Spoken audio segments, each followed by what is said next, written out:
Tomy, Antony, sister Praveena.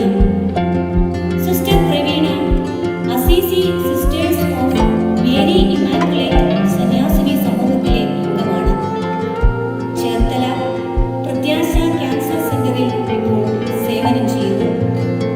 2025 September 28 നിത്യസമ്മാനത്തിനായി ദൈവസന്നിധിയിലേക്ക് യാത്രയായ പ്രിയ അപ്പച്ചന് എളവൂർ ഇടവകയുടെ ബാഷ്പാഞ്ജലികൾ. കൗണ്ടറിന് സമീപത്തെ തിരക്ക് കുറയ്ക്കുന്നതിനായി ഭക്ഷണം വാങ്ങിയവർ ദയവായി പാരിഷ് ഹാളിനകത്തോ മറ്റ് സൗകര്യപ്രദമായ സ്ഥലങ്ങളിലോ ചെന്നിരുന്ന് ഭക്ഷണം കഴിക്കേണ്ടതാണ്. ഭക്ഷണ കൗണ്ടറിനടുത്തു നിന്നും ഭക്ഷണം വാങ്ങിക്കഴിഞ്ഞവർ